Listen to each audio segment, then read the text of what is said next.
Hi, xin chào các bạn. Hôm nay tôi sẽ giới thiệu đến các bạn một mẫu sản phẩm mà tôi vừa sở hữu được.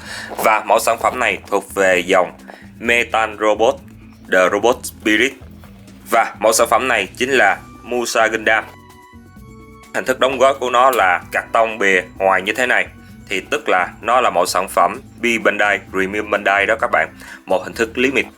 Và tôi nói luôn rằng giá niêm yết của mẫu sản phẩm này là 14.040 Yên. Về đến Việt Nam bao gồm tiền thuế, tiền ship, tiền công mua các kiểu là tầm 4 triệu cho một sản phẩm như thế này. Rồi, chúng ta sẽ khui ra để xem bên trong nhé. Và đây chính là Musa Gundam. Nếu như các bạn đã theo dõi clip của tôi thì các bạn đã thấy được mẫu sản phẩm MG Shin Musa Gundam. Thì hôm nay đây là mẫu sản phẩm Musa Gundam. Đây chính là cái nguyên mẫu của nó đó các bạn, nguyên mẫu của Shin Musa. Thôi, không dông dài nữa, nếu như các bạn muốn biết thêm rõ ràng hơn về cái mẫu thiết kế này thì các bạn cứ tra Google là nó sẽ ra thôi. Còn bây giờ, nhiệm vụ của tôi là giới thiệu về cái mẫu sản phẩm này. Khui ra nha. Hoàn toàn chưa khui các bạn à. Đây, mẫu sản phẩm của chúng ta. Cái tỷ lệ như thế này thì nó tầm 1/144 mà thôi các bạn à. Và như các bạn thấy, cái dòng chữ này Metal Robot thì tức là cái mẫu sản phẩm này của chúng ta có chi tiết bằng kim loại đó các bạn. Nó có cái logo Chogokin nữa nè. Cái hộp rất đẹp, rất sang trọng nhé. Hướng dẫn sử dụng. Rồi, để qua một bên nhé. Chúng ta sẽ có một standby màu đen và được mạ bóng như thế này, rất là đẹp các bạn ạ. Và mẫu sản phẩm của chúng ta, cái khiên, kiếm, vũ khí, súng này nọ các kiểu. Mở ra để chơi thôi.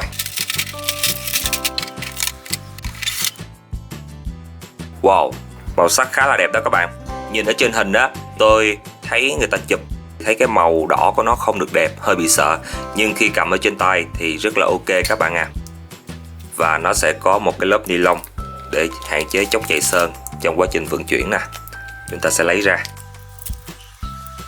Cái kích thước của nó như tôi đã nói thì nó chỉ tầm 1/144 mà thôi các bạn à.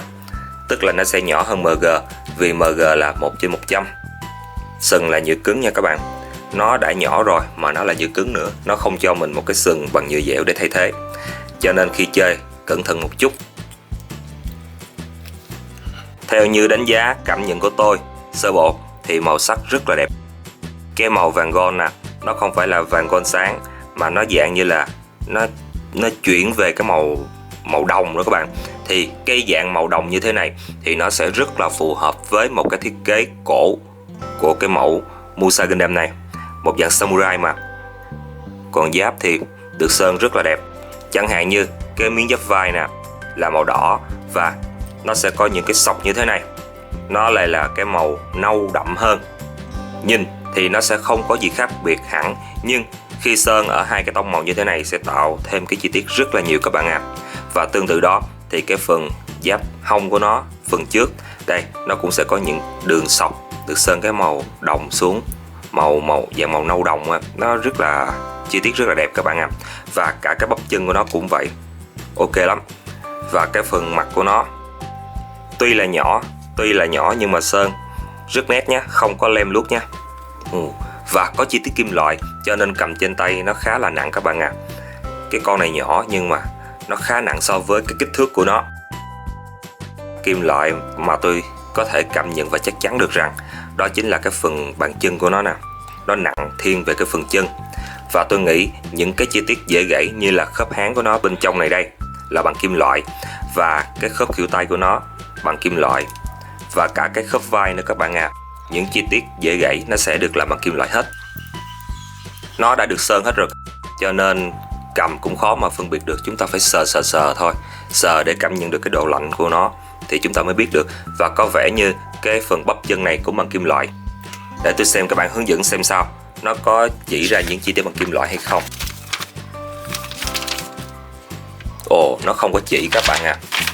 Cái bạn hướng dẫn nó chỉ cho mình cái cách gắn những cái chi tiết vào với cái con Gundam mà thôi, chứ nó không có chỉ ra những chỗ nào là bằng đai cách kim loại. Và bây giờ ta sẽ để cái mẫu Gundam này qua một bên nhé.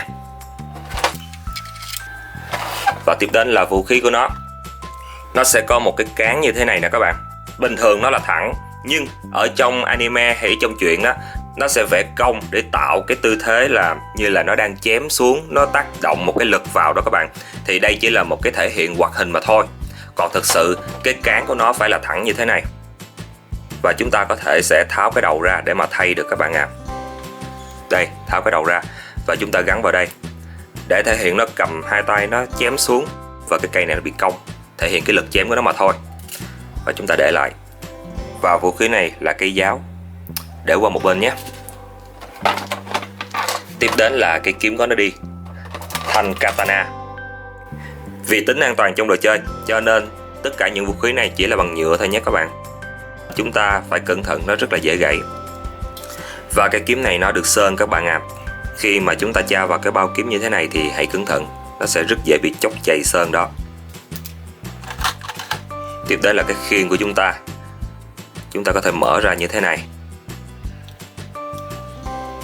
Và có cái đồ cầm cho nó. Và được sơn rất là đẹp các bạn ạ. Còn đây là một dạng súng. Quá sức đẹp luôn, được sơn chi tiết.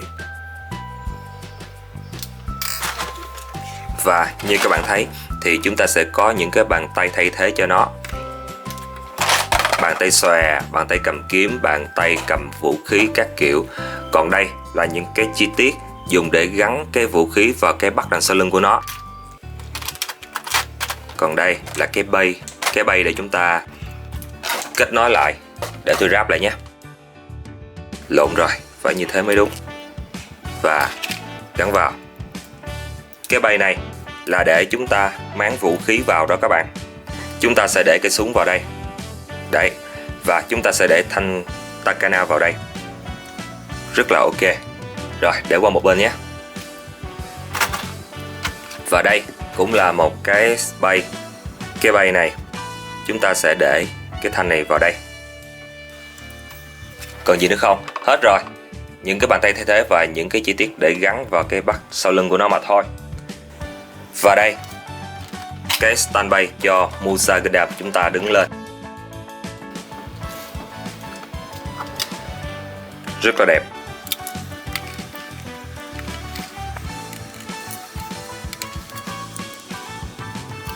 Wow, tuyệt vời phải không các bạn? Quá sức là tuyệt vời luôn. Một cái mẫu sản phẩm như thế này cực kỳ đẹp. Tuy rằng nó nhỏ và cái giá của nó khá là cao. Theo như cảm nhận của tôi thì cao, 4 triệu. Nhưng khi các bạn cầm trên tay rồi thì rất là tuyệt vời. Bây giờ tôi sẽ thể hiện cái khả năng action của nó. Các bạn hãy xem nhé. Trước tiên hết là cái phần đầu của nó. Khá cứng nhỉ. Và khi chúng ta cầm cái phần đầu của nó đó, chúng ta hãy để ý nha. Chúng ta đặt cái ngón tay của chúng ta lên cái giữa trán của nó để mà xoay đầu. Chứ đừng có nên để ngón tay tì vào hai cái phần sừng của nó hai bên. Nó sẽ rất là dễ bị gãy nhé. Và chúng ta đặt vào cái phần trán nè. Chúng ta xoay trái phải cũng bị giới hạn các bạn à. Do nó bị dướng giáp rất là nhiều. Và ngước lên cúi xuống. Cúi xuống thì được nhưng ngước lên thì không được các bạn à. Nó chỉ cúi xuống thôi. Và ngước thì ngước ngang thôi chứ không ngước lên trời được. Còn cái phần tay thì xoay thoải mái nè. Và nó cũng chỉ đưa tay lên được tới đây thôi các bạn à. Để tôi xem. Đúng rồi, nó chỉ đưa lên được tới đây thôi chứ không thể nào dang thẳng được song song với mặt đất được. Và cái phần cẳng tay của nó xoay thì thoải mái. Còn khớp khuỷu tay của nó thì nó cũng chỉ lên được tới đây thôi, không lên được nhiều. Bàn tay của nó xoay thoải mái. Khớp người của nó xoay trái, xoay phải, cái khớp hông nữa các bạn. Và nó sẽ có thêm một cái khớp nữa ở cái phần ức của nó. Nó sẽ cúi xuống được một chút và ngước lên được một chút thôi, cũng không nhiều đâu. Và tới khớp háng của nó nhé. Chúng ta sẽ mở cái phần giáp hông ra để dễ thao tác. Giáp hông đằng trước của nó lên rất là cao, còn cái phần bên hông của nó thì đưa ra một phần như vậy thôi. Chúng ta phải hiểu được rằng cái khả năng tẹt chân của nó sẽ là bị giới hạn. Và bây giờ đá lên. Chân của nó đá lên rất là cao các bạn ạ. Và tới cái khớp gối của nó nhé. Bẻ xuống. Hơi bị cứng một chút. Và co hết công suất sẽ là được như vậy. Và bây giờ tôi sẽ cho nó tẹt chân ra bên hông của nó. Và nó tẹt chỉ được như đây thôi, không hơn được. Cái phần khớp hông của nó nè các bạn, nó sẽ có một cái thanh nữa, một cái thanh sắt, và nó có thể di chuyển ra trước ra sau như thế này để tăng cái biên độ cử động của chân lên. Nó xoay nè các bạn, nó có khe trượt nè. Nhìn ở trong clip thì sẽ khá khó thấy đó, nhưng nhìn bên ngoài sẽ dễ hơn. Tới cái cổ chân của nó,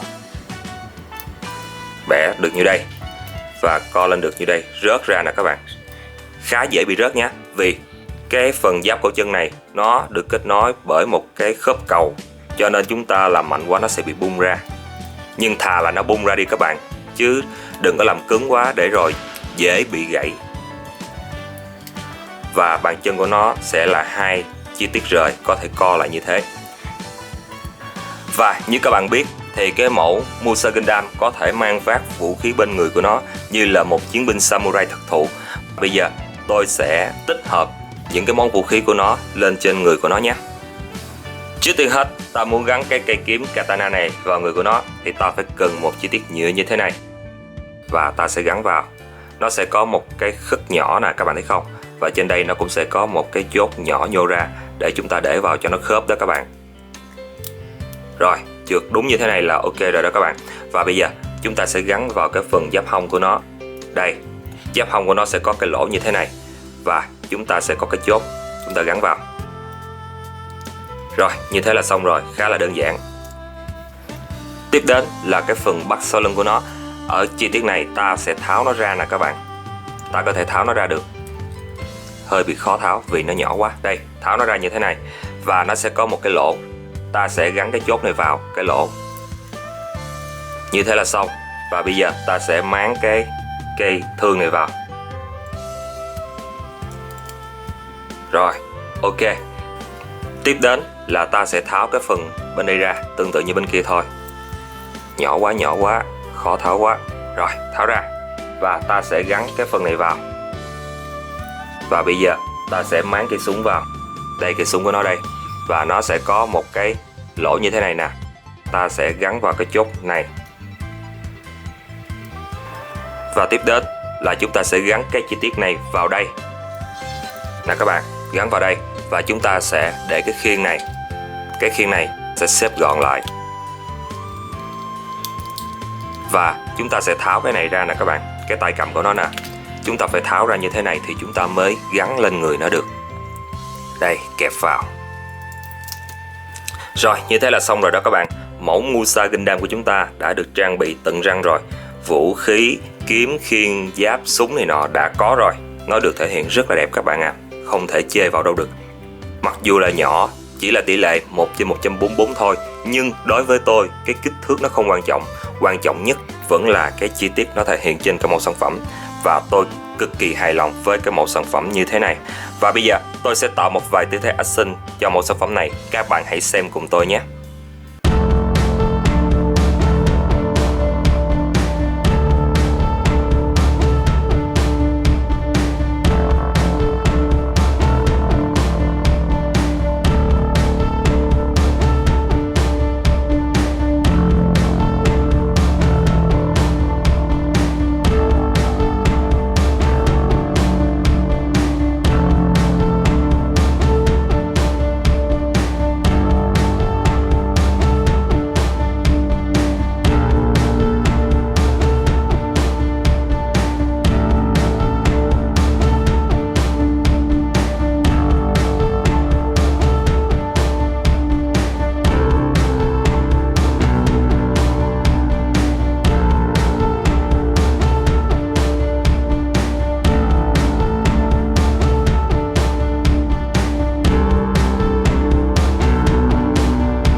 Và đó là một vài cái hình ảnh action của nó.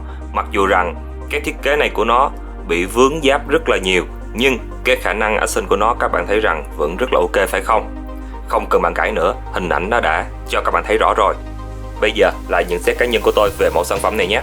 Trước tiên hết, đó chính là phần màu sắc. Màu sắc thì cực kỳ đẹp rồi các bạn ạ.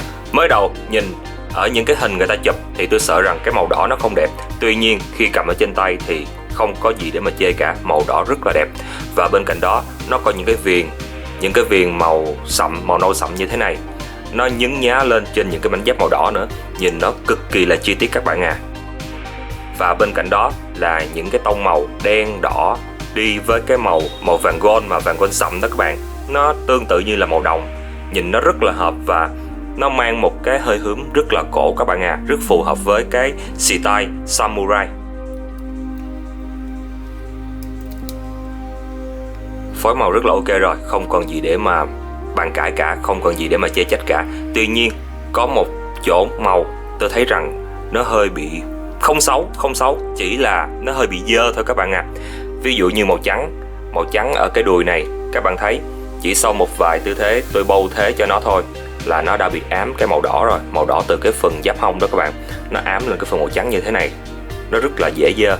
Và mới mua về khui ra mà nó đã dơ như thế rồi thì tôi nghĩ rằng một thời gian thôi thì cái màu trắng này nó sẽ rất là tệ các bạn ạ. Nó sẽ bị rất dễ xuống màu, đại loại là như thế.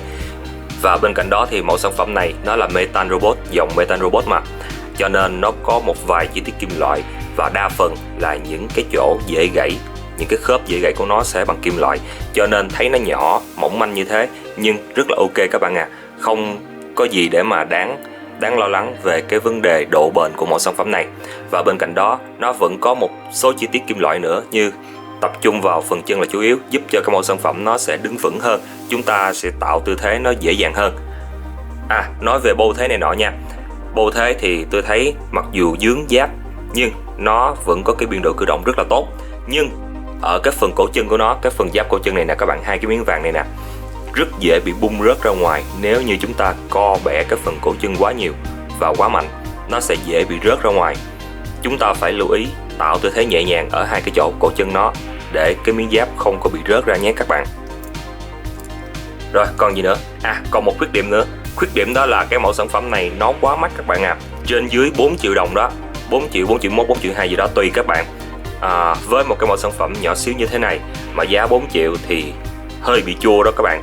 Tuy nhiên tin tôi đi, mẫu sản phẩm này rất đáng để sưu tập.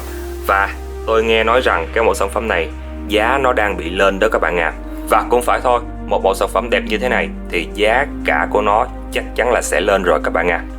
Và clip đến đây là kết thúc. Xin chào và hẹn gặp lại các bạn trong các clip sau nhé.